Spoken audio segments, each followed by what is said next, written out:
Please sir. मैं एक शायरी बोलना था सर। क्या आप क्या बोलना चाहते हो? शायरी बोलना चाह रहे हैं। शायरी बोलना चाहते हो? माइक जरा। मेरे लिए? Yes sir. पक्का? हाँ, अब तो लीगल है।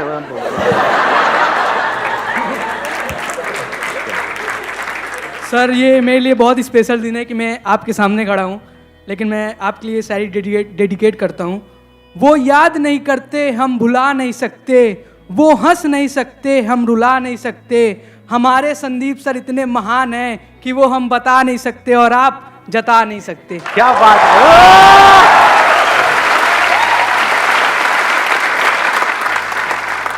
अब हम आगे बढ़े? ठीक है, अब हमारे पास में दो ऑप्शंस है। एक है हम Q&A सेशन करें, इसमें आप लोग अलग अलग क्वेश्चंस पूछेंगे, अलग अलग मैं जवाब दूंगा। दूसरा ऑप्शन ये है कि एक टॉपिक मैं आपको बताऊं जो आपकी एज ग्रुप के लिए बहुत रेलेवेंट है, उसी टॉपिक पे हम स्टिक रहें। तो कितने हैं Q&A वाले? वोटिंग कर लेते हैं। कितने हैं Q&A वाले जो चाहते हैं Q&A सेशन हो? 2 3 4 5 6। ठीक है। और कितने चाहते हैं कि एक टॉपिक हो उसी पे हम स्टिक रहें? ठीक है, तो उन 6 लोगों को मारो पीटो, उनको जो मर्जी, मेजॉरिटी विंस। सबसे इंपॉर्टेंट क्या है अभी आप लोगों की लाइफ में इस एज ग्रुप में? करियर। और करियर में सक्सेसफुल होने के लिए क्या ऐसा है जिसको अच्छे से यूटिलाइज करना जरूरी है, जिसको अगर आप वेस्ट करते हो तो पूरी लाइफ है? टाइम। सही लग रहा है टॉपिक? कि हम अपने टाइम को अच्छे से यूज कैसे करें, टाइम को वेस्ट ना करें, क्योंकि अगर ये टाइम निकल गया तो गया। टाइम इंपॉर्टेंट है, ये हम सबको पता है, फिर भी हम अपने टाइम को वेस्ट करते रहते हैं जाने अनजाने। ऐसा क्यों होता है? सबसे मेन रीज़न तो मुझे लगता है कि आजकल टेक्नोलॉजी जिसको ढंग से यूज़ नहीं करते हम, फॉर एग्जांपल इंस्टाग्राम और फिर यूट्यूब मतलब मेरी तरफ इशारा क्यों कर रहे हो? मतलब सिर्फ मैं ही टाइम खराब कर रहा हूँ आपका वहाँ पे? वो तो खराब नहीं होता ना, वहाँ यूटिलाइज हो रहा है।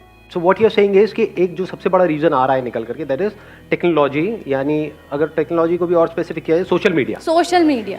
ऐसा नहीं है कि हम मतलब टेक्नोलॉजी इन द सेंस कि मोबाइल पे अगर हम चाहें तो बहुत कुछ अच्छी चीजें भी पढ़ सकते हैं अपने करियर से रिलेटेड या और चीजों से, वो हम नहीं करते हैं। वो नहीं करते हैं, वेले काम करते हैं जिसका हमारे करियर से, हमारे ड्रीम से, गोल से कोई कनेक्शन नहीं है दूर दूर तक। And second is personal distractions, as we all know. सभी को पता है। वो मैं समझा नहीं क्या? Love life. लव लाइफ समझ गया था मैं, वैसे ही देख रहा था कि आप क्या बोलोगे, कैसे एक्सप्रेस करोगे। Let's give a big hand for her. Thank you sir. नहीं। तो अब इसका क्या सोल्यूशन है इस प्रॉब्लम का, जो इन्होंने एक प्रॉब्लम बताई, सोशल मीडिया। तो सोशल मीडिया से हम कैसे बचें? Because it is addictive. कुछ स्टडीज हुई हैं जहां से निकल करके आ रहा है, it is as addictive as alcohol and tobacco. और ये कोई इल्यूजन नहीं है, ये कोई मेरी थ्योरी नहीं है, ये फैक्ट है। कितने लोग हैं सोशल मीडिया पे? और सिर्फ यहां पर नहीं, कितने लोग हैं, मतलब हजारों हैं, लाखों हैं, करोड़ों हैं, ये ऑलमोस्ट पूरी की पूरी दुनिया है, ऑलमोस्ट सब है। और कितने कितने घंटे वहां पर स्पेंड कर रहे हैं? मिनिमम 2 से 3 घंटे मिनिमम। अगर एवरेज भी बोलूं तो 3 घंटे। इस 3 घंटे की रिटर्न क्या है?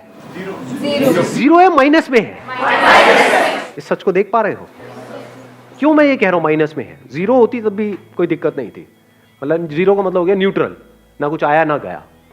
यहां पे आया कुछ भी नहीं, जा रहा है बहुत तेजी से। सिर्फ टाइम नहीं जा रहा है, और क्या जा रहा है साथ में? एनर्जी जा रही है। देख पा रहे हो? इसको यूज करने के बाद में 4-5 घंटे बाद क्या होता है? बहुत एनर्जी आ जाती है अंदर से, या थक जाते हो? आंखें थक जाती है या आंखों में एकदम एनर्जाइज हो जाती है? थक जाती है, बॉडी थक जाती है, हाथ यहां पे थक जाते हैं, नेक थक जाती है, बैक थक जाती है, दर्द होने लग जाता है, बॉडी स्टिफ हो जाती है। तो माइनस में है इसकी रिटर्न। पढ़ाई से हट रहे हो, जो भी करना चाहते हो वहां से हट रहे हो। ब्रेन आपकी क्या होती है ये सब देख करके, ये सब करके शार्प होती चली जाती है? माइंड शार्प हो जाता है या डल हो जाता है? बैठे रहो, मतलब दिमाग लगाने की जरूरत नहीं, देखते रहो, एक के बाद एक, एक के बाद एक, एक के बाद एक, कहीं का कहीं, कुछ का कुछ। तो इसका जो सोल्यूशन है, अगर ध्यान से आप समझ पाओगे, उसका सबसे पहला स्टेप है इस बात को समझना जो बात मैं कह रहा हूं। और सिर्फ अभी नहीं समझना कि अभी ये वीडियो देख रहे हो तो समझ रहे हो, यहां पे बैठे हो तो समझ रहे हो। खुद अपने आप से ये क्वेश्चन पूछना बार बार कि मैं कर क्या रहा हूं, और इसका मेरा जो भी ड्रीम है, जहां पे भी मैं अपनी लाइफ को देखता हूं 5 साल बाद, उससे क्या कनेक्शन है? अगर मेरे सारे सेशंस का आप एसेंस निकालोगे, वो है क्वेश्चनिंग, नॉट मोटिवेशन। बहुत सारे लोग मेरी वीडियोस को मोटिवेशन के लिए देखते हैं, बेवकूफ है वो लोग। फिर मेरी वीडियोस में या आप इंस्टाग्राम पे टाइम पास कर रहे हो, कोई फर्क नहीं है। मेरी वीडियोस भी मजे के लिए देख रहे हो या थोड़े चार्ज अप होने के लिए देख रहे हो, वहां भी मजे के लिए देख रहे हो, फर्क क्या रहा? मजा भी टेम्पररी, मोटिवेशन भी टेम्पररी। तो कब फायदा है मेरी वीडियोस देखने का? जब आप देखो and you go in a contemplative state. मतलब वीडियो देखने के बाद में वीडियो बंद किया और 10 मिनट के लिए या 20 मिनट के लिए या 1 घंटे के लिए बैठ करके अपने आप से क्वेश्चन पूछ रहे हो, कह रहे जो बंदा कह रहा है बात तो सही है, जो कह रहा है उसको मैं प्रैक्टिकली अपनी लाइफ में अप्लाई क्यों नहीं कर पा रहा हूं, क्यों नहीं कर पा रही हूं? सब जानते हुए भी मैं क्यों फंस रहा हूं? अगर इस तरह के आप क्वेश्चंस पूछने लग जाओगे तो जवाब मिलेंगे ना। अगर मैंने अपने आप से क्वेश्चन पूछे जिसके बेस पे मैंने आपको जवाब दिया और उसको आपने रट लिया, तो आप में और एक तोते में कोई फर्क नहीं है। पता आपको सब कुछ होगा, कर कुछ भी नहीं पा रहे हो। ये प्रॉब्लम आती है आप लोगों के साथ प्रैक्टिकली? नहीं आती है। बहुत लोग मेरे से क्वेश्चन पूछते हैं कि सर आपकी बातें सारी समझ तो आ जाती हैं लेकिन प्रैक्टिकली लाइफ में हम अप्लाई नहीं कर पाते। ऐसा क्यों है? क्योंकि वो मेरी बातें हैं, आपकी बातें नहीं है ना।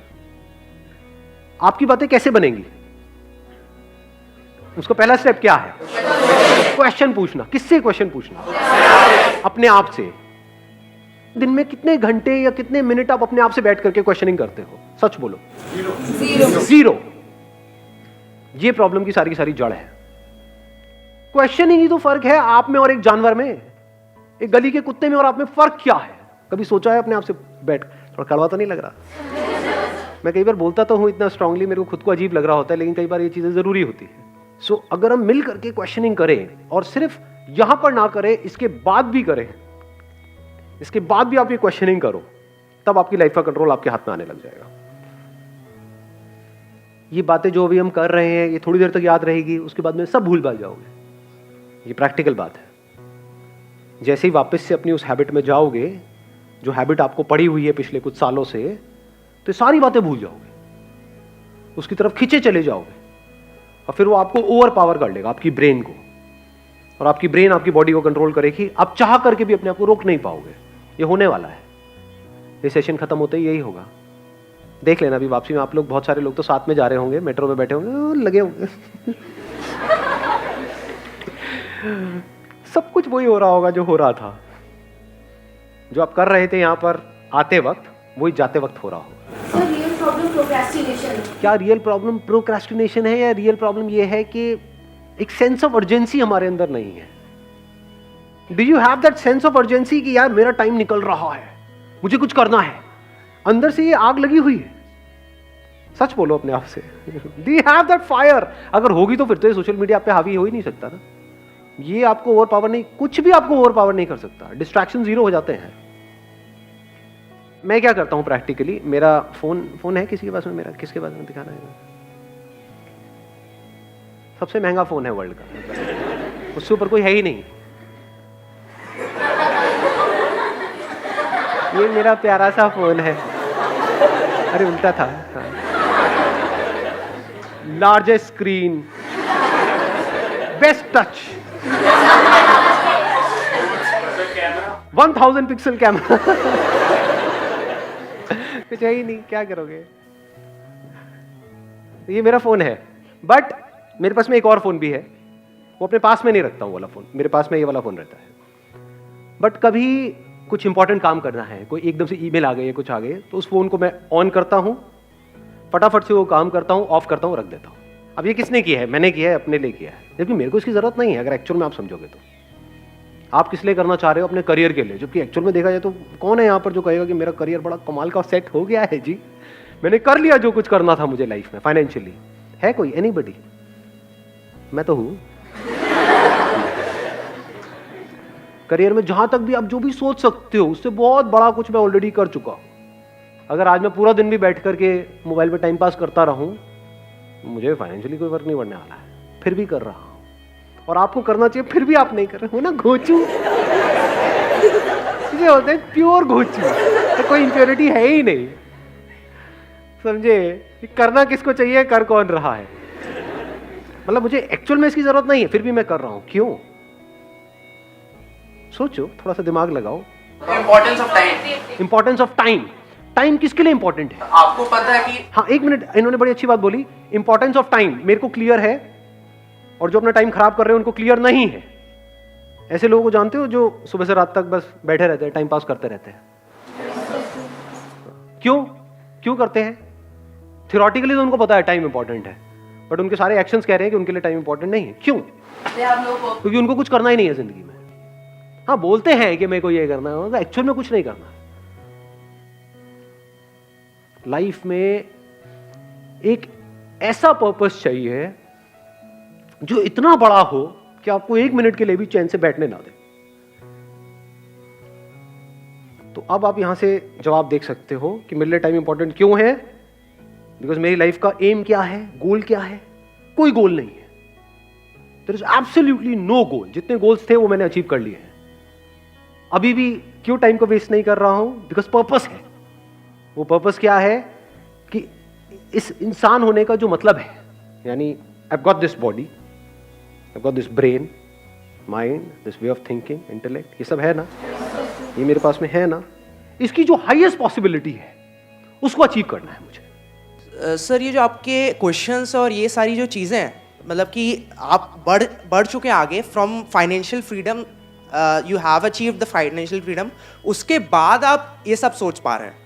सबसे पहले तो हम लोग को फाइनेंशियली पहले फ्री और ये सारी चीज़ें जब हम लोग के दिमाग से हटेंगी, तभी तो फिर हम लोग ये सारी स्पिरिचुअलिज्म पर सोच पाएंगे। सर, अब आपने एक बड़ा अच्छा क्वेश्चन पूछा है कि भाई कि ये सारी बातें जो मैं कर रहा हूँ, ये स्पिरिचुअल बातें हैं, ये तो बातें तब है ना जब पेट भरा हुआ हो, जब हमारे पास में पैसा आ जाए, जब हमारे पास में उससे ज्यादा हो जितना हमको चाहिए, तब ये सारी बातें काम की है। नहीं, अगर आपका पर्पस हो जाता है ये जिसकी मैं बात कर रहा हूं कि जो भी ये इंस्ट्रूमेंट मेरे पास में है इसकी हाईएस्ट पॉसिबिलिटी को अचीव करना, तो क्या फाइनेंशियल फ्रीडम, फाइनेंशियली इंडिपेंडेंट होना इसका पार्ट है या नहीं है? It is one of the part. It is the most important part. So इस पर्पस में ये भी आ गया। ये कह लो, ये पर्पस एक ऐसा है जो सीढ़ियां आप आगे ऊपर चढ़ते चले जा रहे हो जिसका एंड है ही नहीं, उसकी पहली सीढ़ी यही है। If you are not financially free, if you are working for money, तब तो पूरे दिन सुबह से रात तक you are just working for money. तो पूरी जिंदगी क्या किया? पैसे के लिए काम किया, पैसे के लिए जिए, पैसे के लिए मरे। तो अपने पे तो काम कभी किया ही नहीं। तो इसको अलग मत करो। यही हमारी सबकी प्रॉब्लम है। अभी हुआ क्या है, जिस तरह का हमारा एजुकेशन सिस्टम है, हमने इन दो चीजों को अलग अलग कर दिया है। यानी स्पिरिचुअलिटी को, spirituality is nothing but understanding of life, understanding of how your brain works, how your body works. It is not the last step. यही प्रॉब्लम हुई है। अभी आप लोग क्या सोचते हो कि अभी हमारी एज है 18-19 साल, अभी क्या जरूरत है? ये पैर कब्र में लटके पड़े होंगे, 70 साल के हुए पड़े हैं, सुनाई दे नहीं रहा है, तब आगे कुछ चल रहा। हाँ, क्या बोल रहे हो? अरे क्या खत्म हो गया क्या? देखा ऐसे लोगों बैठे हुए, समझ आ रहा है उनको कुछ ना जी? तो understanding of life, understanding of yourself, understanding of your body, your mind, your intellect, understanding of how things work, हर चीज को बारीकी से समझ लेना कि अगर मैं ये काम कर रहा हूं तो इसकी वजह से क्या होने वाला है अगले 5 साल बाद। जो मैं बनने की सोच रहा हूं, वो जो लोग बन चुके हैं, क्या उनकी लाइफ बहुत कमाल की है? उनकी जिंदगी अगर झंड है तो मैं ये काम क्यों कर रहा हूं?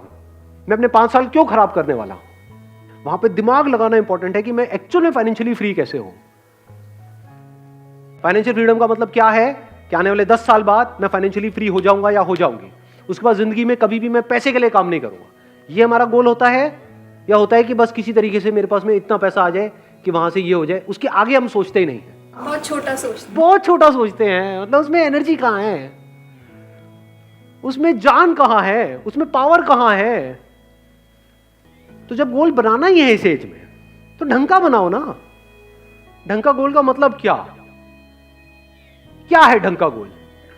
मैं कुछ ऐसा कर रहा हूं 10 साल बाद जो कोई करने की सपने में भी नहीं सोच सकता है। एनर्जी आई गोल से या नहीं आई?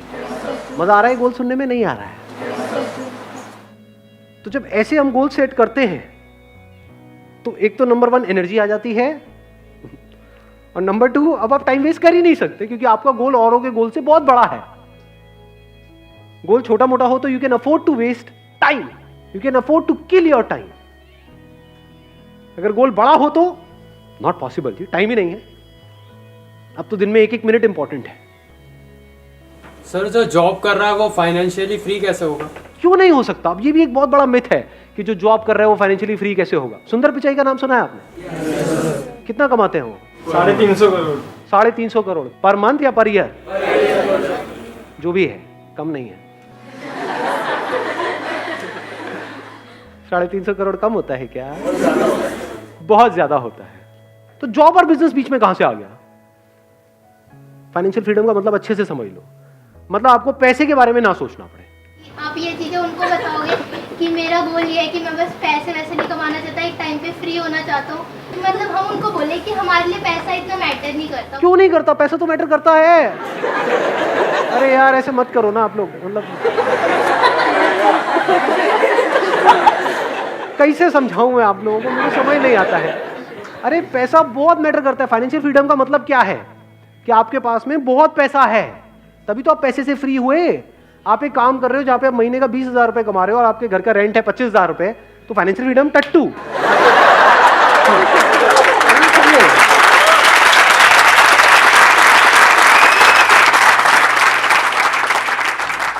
कुछ भी करने से पहले आपको पैसे की टेंशन ना हो।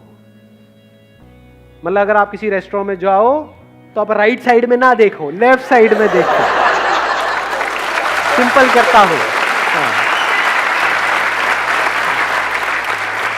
250 रुपये, 180, 170, 5 रुपए अब भैया पापड़ नहीं, पापड़ नहीं। कभी भूल के भी ये मत समझ लेना पैसा इज नॉट इंपॉर्टेंट।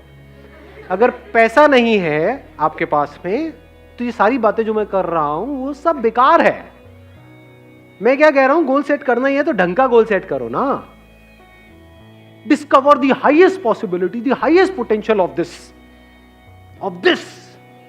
मैंने दिस तो कर दिया, मेरा मत डिस्कवर करने लगा। बैठ करके मेरे को देख रहे हो, मेरे सर ने कहा था दिस। सर आप कितने अच्छे हो, आप कितना अच्छा बोलते हो, सर आई लव यू, ये वो ऐसे फुद्दू काम नहीं करते। दिस मतलब this to achieve the highest possibility of this. ये पर्पस कभी भी अचीव नहीं होने वाला है, लेकिन मजा बड़ा आने वाला है। लास्ट मोमेंट भी जब होगा ना, मतलब ऐसा अंदर से पर्सनालिटी ऐसी बनती चली जाती है कि अगर एक्चुअल में आपको पता है कि हाँ मौत सामने खड़ी है और अब कुछ नहीं हो सकता है।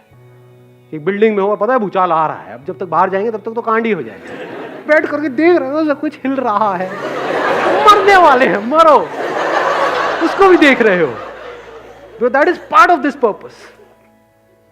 Not just life, even death is the part of this purpose to discover the highest possibility of it. ज्यादा हो गया थोड़ा सा, कभी कभी होना चाहिए।